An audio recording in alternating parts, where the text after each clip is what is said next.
Welcome everyone to day 3 of MBA Spotlight here on GMAT Club.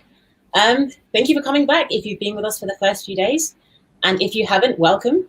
So today, we've got Jibbi and Amit from the India School of Business joining us to give us a rundown of what the program is like and why you should consider applying to it over the next MBA application cycle. So I'm Linda, I'm a moderator here at GMAT Club, and I will be just mentioning a few things before I hand over to Jibbi and Amit. So the first thing is, can you please like this video and subscribe to the GMAT Club channel so we can continue to offer you guys great advice to help you through the MBA application journey. Number 2, there will be some app fee waivers that are going to be provided. So there'll be a link posted in the chat function to the right of the screen. So if you just kind of like head over to there, register, and then we're going to be picking out some names at the end of the session. When it comes to the Q&A session, so we've got a mix of questions. Some questions have been submitted prior to the session on GMAT Club. And then if you've got any questions as the session progresses, feel free to add them to the chat function to the right of the screen as well. I think one more thing, yes, I'm remembering now, if there's any questions that we don't get to, because I'm sure there's going to be a whole load of questions and we're going to try our best to work through them in the session.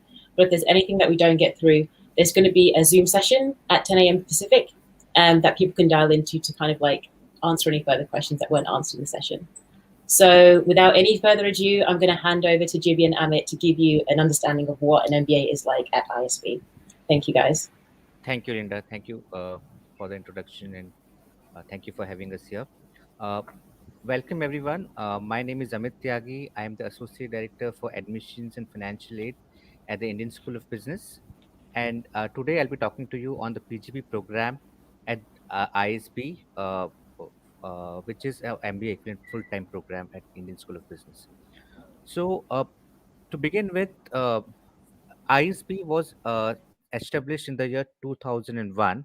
And when we were being established, we did not want to reinvent the wheel, but learn from the world's best and bring the world's best in management education right here in the heart of India, in the world's fastest growing economy. And that's when we chose Kellogg and Wharton as a founding associate B schools. And they helped us in, setting up the processes, the curriculum, sharing the faculty members, and building the institution in the first initial few years. As we progress in the journey, we wanted to also be recognized as a research-focused B school. For any great institution, it's not just a knowledge disseminator, but also a knowledge creator. And that's when we partnered with London Business School and MIT Sloan School of Management to bolster our research capabilities. And moving forward, we also partnered with the Fletcher School at the Tufts University for its unmatched expertise in law and legal environment. And that's where we get our strength in public policy from, which is one of the specializations which we offer our students in the PGP program. Now, our efforts towards building the institution over the last 2 decades have been very successful, and we are now recognized as among the world's top B schools currently. So the FT Global MBA Rankings 2021 have ranked us number 1 in India, number 5 in Asia, and we are the only Indian B school in the global top 25 at number 23. And we are also ranked number 3 globally in terms of salary increase post graduation. So if you compare the pre-ISB salary of the cohort versus the post-ISB salary, there's a 173% increase in the for the cohort of 2020. Apart from that, we are also been recognized for a research focus. In the AMA 2020 Research Productivity Rankings, we are ranked number 1 in Asia and number 40 globally. SCM Journal List ranks us number 1 in India and among the top 100 globally for the last 5 years. And we are also among the only 100 B schools in the world currently to have the Triple Crown accreditation, that is accreditation by the top 3 accreditation agencies of ACSB, Equus, and EMBA, which gives a wide range of acceptability for ISB credentials all across the globe. Now, moving forward, I would like to talk about 5 key things which a B school aspirant should look at in while choosing a B school, and how does ISB stack up on those factors. So we will talk about our faculty. We'll talk about a learning model. We'll also talk about the network which you'll be part of if you join the Indian School of Business.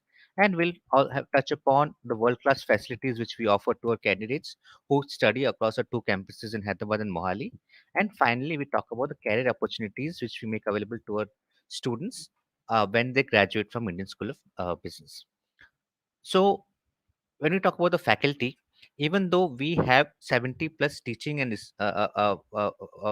research faculty members across our two campuses in Hyderabad and Mohali who teach a contemporary curriculum, but we also have a pool of 200 plus visiting faculty members from top global B schools. And these faculty members teach a complete course when they come to ISB. So they visit ISB for a complete term and teach a course which they teach in their respective universities at ISB.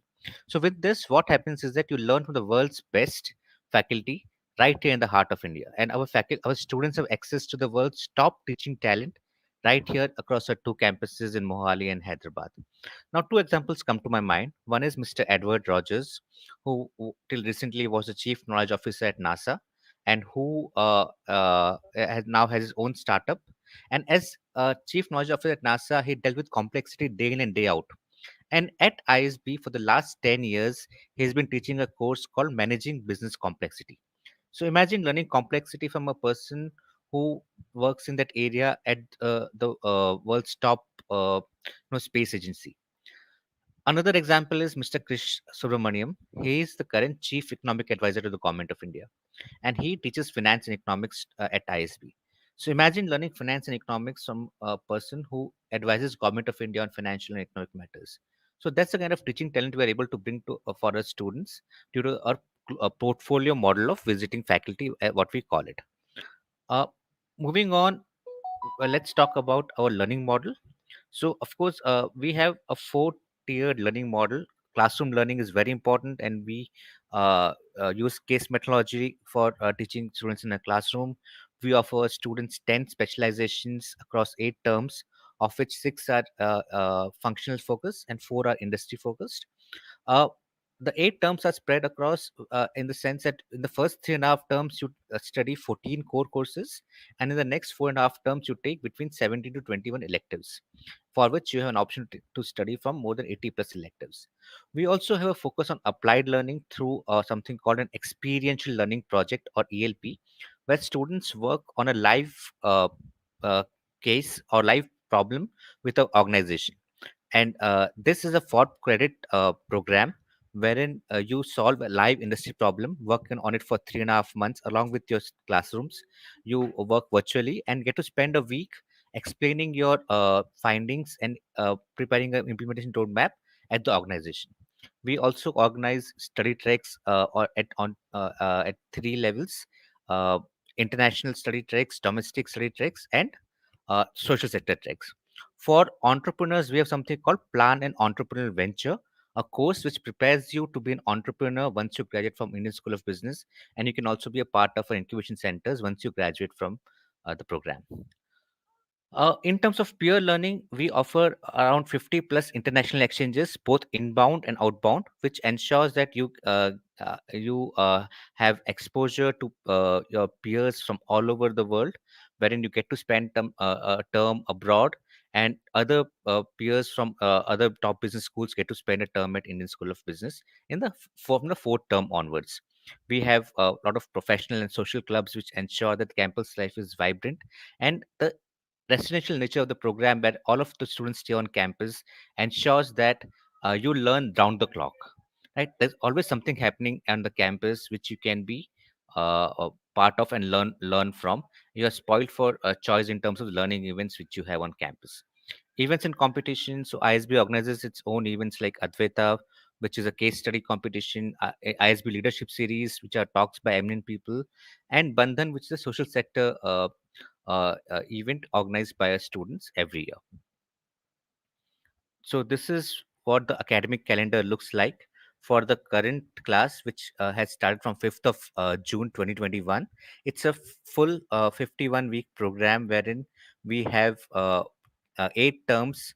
The first term is a digital head start module, which is of 10 weeks, and remaining are 5-week terms with a week for career preparation, a week for placements, which is immediately after your fifth term, and there are also a week each for study tracks experiential learning program week on site, and we have solstice and equinox, which are our cultural festivals which are held across both Hyderabad and Mohali campuses.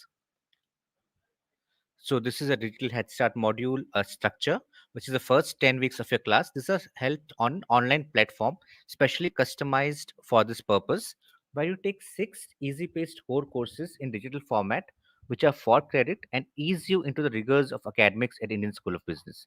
Apart from this, you are also be exposed to leadership development through a lead program, which we offer to our students in the DHM. There are other activities like orientation week for 2 weeks, ISB perspective series where you interact with top alums from all across the world on this platform. And you also will be part of co-curricular activities, learning events. All the international exchange sessions and bidding sessions will be happening on the digital head start module in this year as well. This is what a class looks like. This is for the class of 2020. The class of 2021 will be releasing the stats shortly, where in terms of the various profiles, the gender diversity, we have 62% males and 38% female candidates. Our GMAT ranges between 600 to 780, and 710 is the average. GRE ranges 313 to 338, and we have around 57% engineers versus 43% non-engineers in our class, making us one of the most diverse campuses in India, if not in Asia. And we also have an average work experience of 4.6 years. Now, one thing to note here is that we follow philosophy called one school, two campuses across our two campus in Hyderabad and Mohali, and the figures in black are for the overall school. Figures in blue are for Hyderabad campus, and figures in green are for the Mohali campus. And you'll notice that the figures are consistent across our two campuses, and we ensure that the students get the same academic experience, student experience, and learning experience across our two campuses. So whether you are at Hyderabad or Mohali, you'll still get this same ISB experience in your 51 weeks at Indian School of Business. Moving on, the differentiators. So, what differentiates a top B schools from others? It's the research. So, at ISB, our faculty members are engaged in wide ranging research across topics, and we have set up 4 research institutes at Mohali campus and 5 centers of excellence at Hyderabad campus, which work closely with industry, and the faculty members work on practical applications of research along with the solving the industry problems, and all this get factored into classroom teaching through cases also, which the faculty develop. And also these research centers and centers of excellence offer uh, executive MBA courses for industry executives, ranging from duration of 6 days to 9 months. For those of you who are planning for entrepreneurship post your ISB journey, one of the specializations which we offer to our students is entrepreneurship, and we also have 2 incubation centers across both our campuses. There is the Atal Incubation Center in Mohali and D Labs in Hyderabad, wherein you can, after you graduate from ISB, you can give your proposals. If you are selected, you will not just be given space in the incubation center, but you'll also be given a stipend for 12 months to sustain yourself. You'll be offered investor connects and mentorship by the ISB ecosystem to help your startup take off from ground stage. And while you're at ISB, you can also be part of this program called Plan and Entrepreneurial Venture. So this can you can start building the blocks of your business even while you are at Indian School of Business, and then take it forward to fruition while after graduation through the incubation centers which we have at ISB. Now, moving on, I want to talk about our 2 campuses. So we have 2 campuses in India. One is in the north, northern part of India in Mohali, the close to Chandigarh, the capital city of Punjab, and other is in the south of India in Hyderabad, the capital city of the Telangana state in southern India.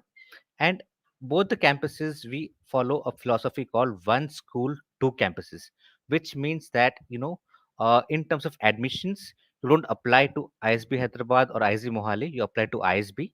Yes, you can give your preference which campus you want to study in, but it we'll try to give you a preferred campus. But in certain cases, to maintain parity across two campuses, you may have to study in one of the campuses which we allocate to you. Also, in terms of placements, the companies are not aware of which campus you are from. They look at you as ISB students, and placements happen alternatively in different campuses. In one particular year, it happens in Mohali. In another particular year, it happens in Hyderabad. And all the students from one campus fly down to the other campus for the placements uh, uh, uh, together as ISB students. Also, there are a lot of faculty exchanges, student exchanges between two campuses, and student from one of the campus can spend a term at the other campus to get a feeling of the other campus as well. So I'll just play a small video which showcases life across our two campuses, showcases the philosophy of our one school two campus policy.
Hello, Amit. We can't hear you. I think you're still on. Your microphone is on mute at the moment. So.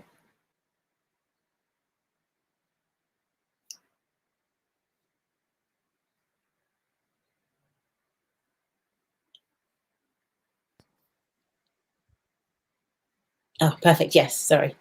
Just wanted to jump on to say that. I'll Sorry jump for back out sorry again. for that. No, thanks a lot for that. Uh, So even though we are a very young B school, we have still built up a formidable alumni network over the last 2 decades, and we now have 11,500 plus alums across our PGP suite of programs, of which 90% of them are from the PGP program. Around 21% of our alums are based overseas in 60 plus countries across 400 plus cities, and we have 14 alum chapters now, of which 9 are domestic and 5 are international. Already 550 plus of our ILMs are in top CXO and leadership roles, and 600 plus of our ILMs have their own family businesses, or they are entrepreneurs. And 61% of our LMs are part of the top five prominent industries of technology, consulting, finance, e-com, and healthcare. And one thing about the ISB LM network is that your learning at ISB never stops. Even when you graduate from ISB, you're still part of a network where you can be part of any of the special interest groups, 11 special interest groups which we have. And these SIGs organize events, learning events from the LMs, mentorship events, networking events, where you can be part of the SIG related to your industry, your area, and keep learning from the ISB network. Okay, coming to career opportunities. So the PGP program at ISB is known for providing its participants a quantum shift in their careers. By what do I mean by that? So if you look at the statistics here in terms of this Venn diagram, 79% of the cohort last year had a functional shift. For example, people who came in with a marketing background moved into finance or operations. Around 78.5% of the cohort has had industry shifts. For example, people who came in from an automotive industry or metals and mining moved to banking or consulting, and 65.9% of the cohort had both a functional and industry shift. So that's the kind of opportunities which we help create for our cohorts in terms of transitioning into the careers of their choice. So in terms of lateral roles, we had around 83% offers were made in lateral roles, at least one level above entry level roles, and around 9% offers were made in leadership roles, which are at least vice presidents and above. And as I had mentioned earlier, we are ranked third globally in salary growth, wherein it was 173% increase in average outgoing salary versus incoming salary of the cohort.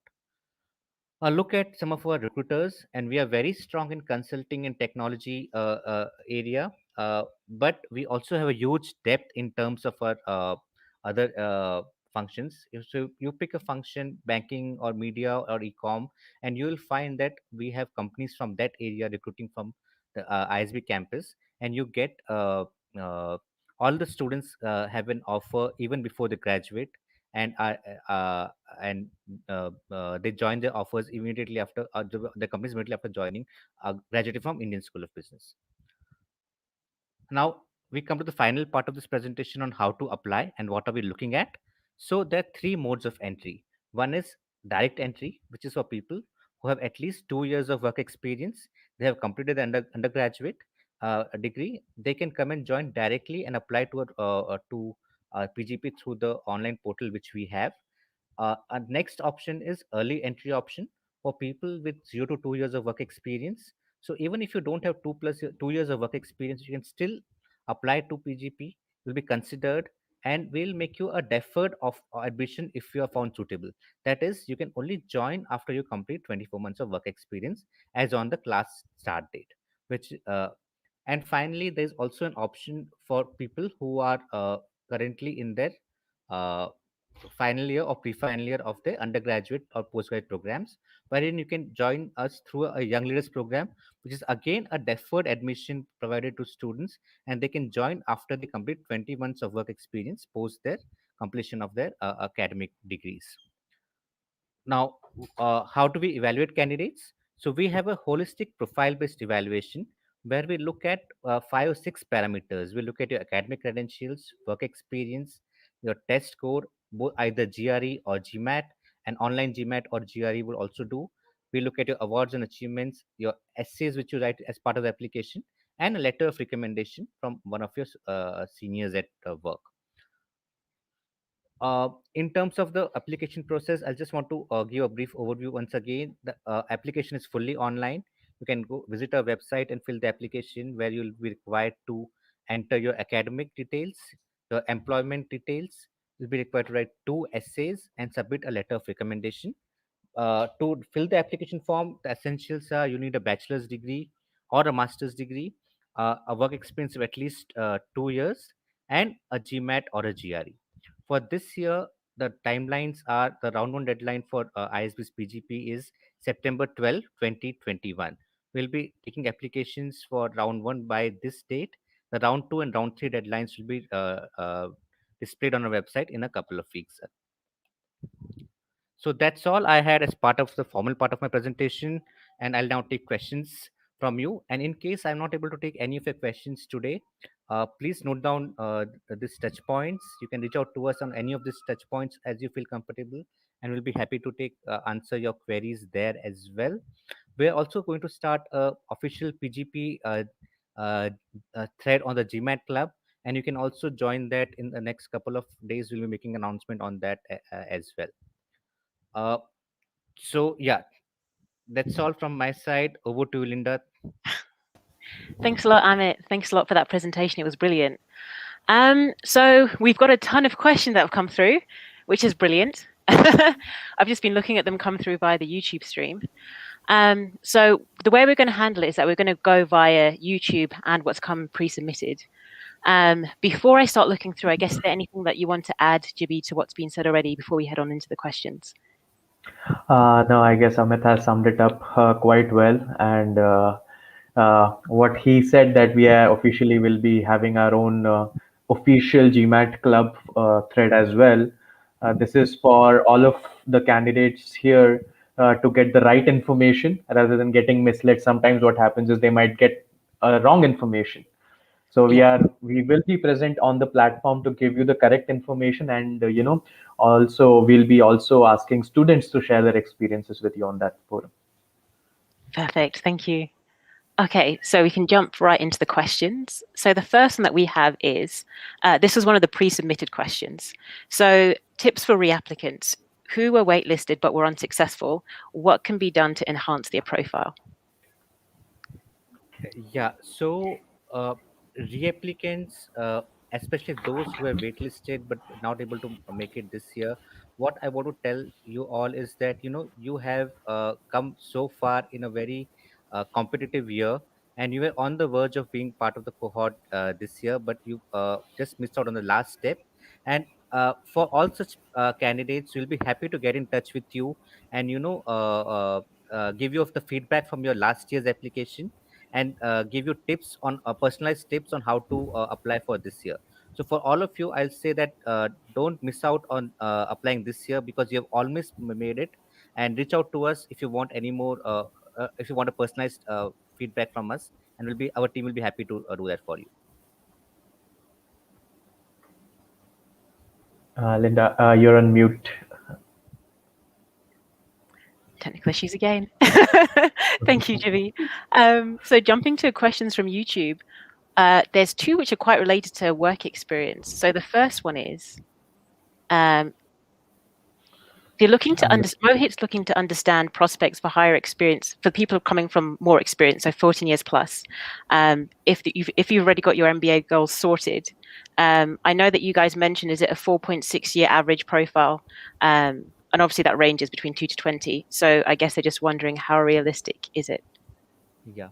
So what I want to mention about the stats is that, as you rightly said, the range is 2 to 20 years old, although the average is 4.5 years. But if you look at the cohort size at ISB, it is 900 plus every year. So, and if you look at people above 8 years of work experience, it's around 28 to 30% every year.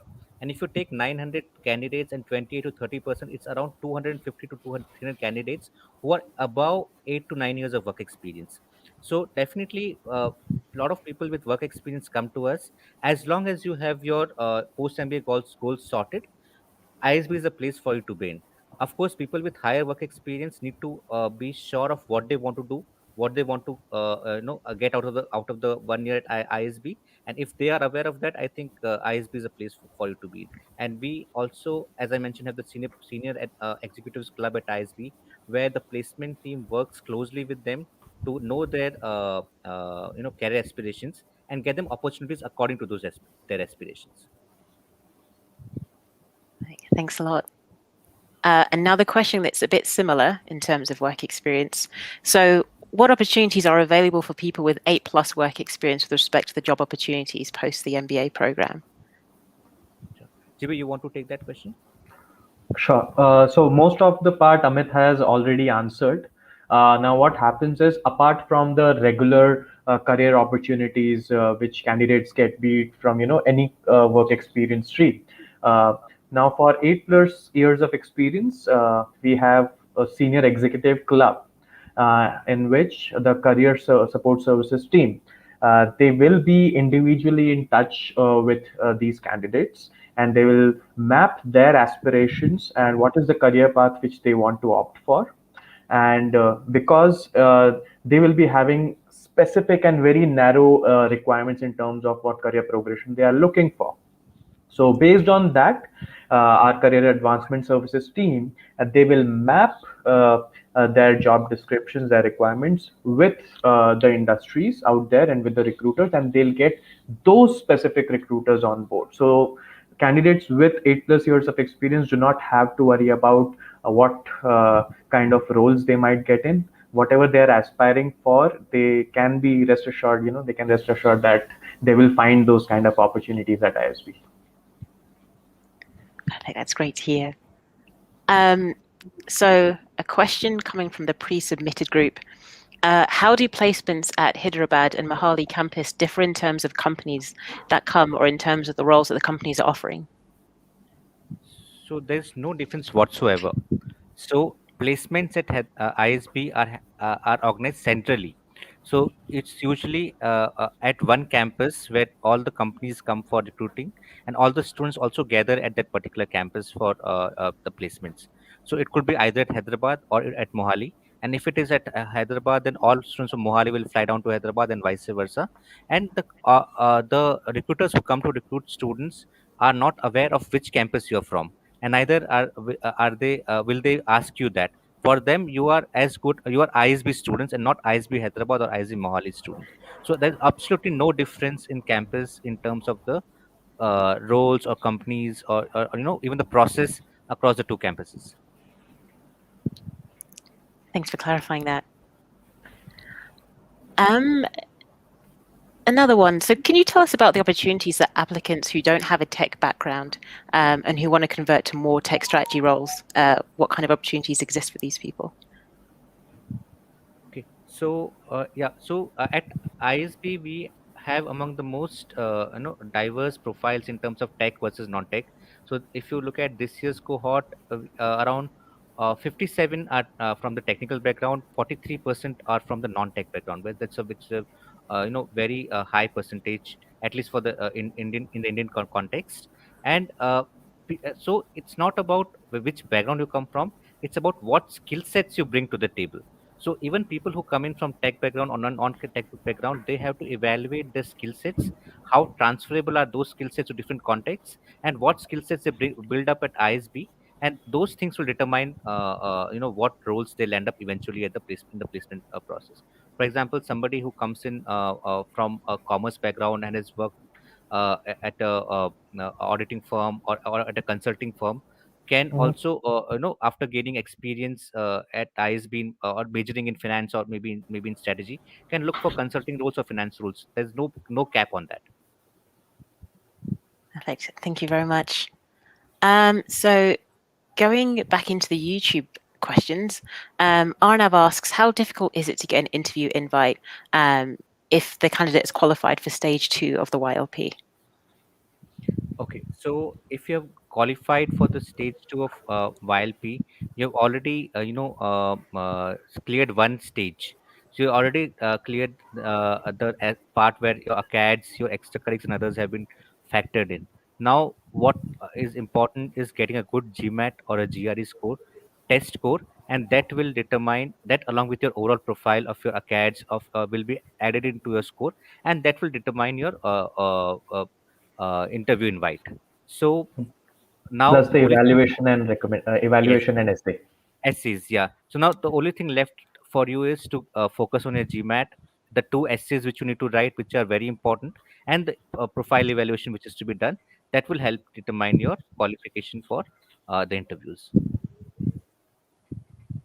So this next question is kind of quite specific, but I want to use it, I guess, as a jump off point to a more generic question. So Anna S asks, says that she didn't make it this year after being called for interview. and how she could improve her chances with a GMAT score of 700 and work experience of 4.9 years.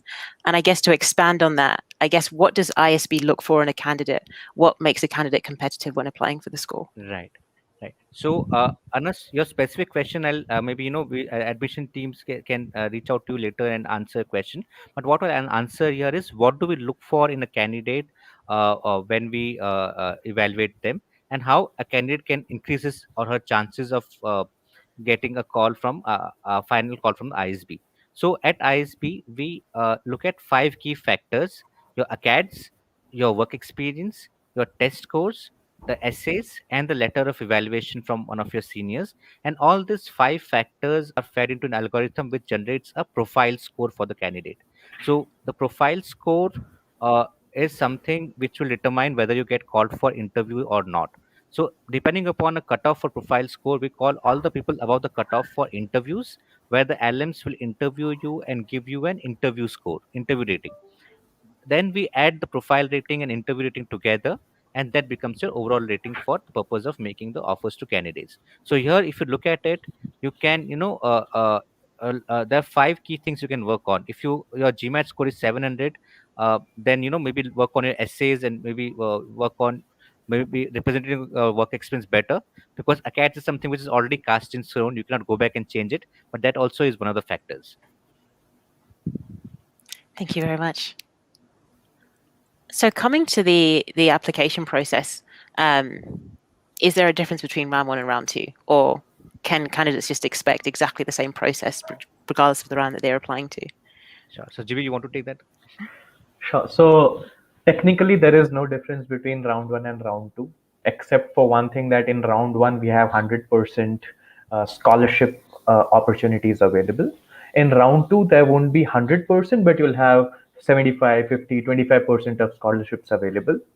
Now, from an operational point of view, logistics point of view, if you see why we have divided, applications into different rounds, is because we receive tons of applications. Now, if all those applications we are to evaluate in a single go, in just one go, operationally we won't be able to conduct so many interviews. So that is why we have divided into 2 rounds, so that operationally it is also feasible for us. Plus, candidates also we also do justice to candidate results as well. Otherwise, the results will also take a long time to be announced. Thank you for that. So a question on the GMAT. Does ISB put particular weight on the AWA or IR section of the GMAT? And if so, how much roughly would you say it was?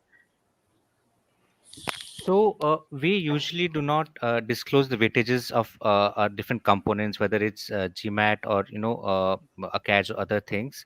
But what I can say is that last year, since there was no AWA or in the online version of the GMAT, so we took a proxy for that from the other parts. But yeah, so we do not have a weightage. We cannot disclose a weightage or the for a particular section of GMAT. Thank you. In terms of the interviews, so if a candidate does make it through to the interview round, is there feedback given, regardless if their candidate is successful or unsuccessful? Yes. So yes, we will be giving feedback to candidates who want to have feedback for applying to ISB next year, or even if they want to feedback just in to improve themselves. We'll be reaching out to you sometime in the first week of July with an expression of interest on whether you want to feedback on your last year's application or not. And if you can register, if you register for it, admissions team member will reach out to you and provide you feedback from your interview round over a call. Perfect. Yeah, I think I saw another question regarding that. So I think it's killing 2 birds with 1 stone there. So our next question comes from Suganda. And the question is, I guess in light of COVID, it's been challenging for every business school, including yourselves, I'm sure. So how did ISB manage the program for current students and incoming students during the pandemic? And how does ISB plan to apply these learnings for the coming year? Yeah. So in fact, ISB was the first B school, especially in India, to react to the changes happening due to pandemic. And last year, when the pandemic happened, we gave an option to all our students. Although by the time we had already passed the dates for withdrawal, we got given option for all our students to defer the admission by a year if they so choose to do so. And quite a few people also took advantage of that particular opportunity which we gave them.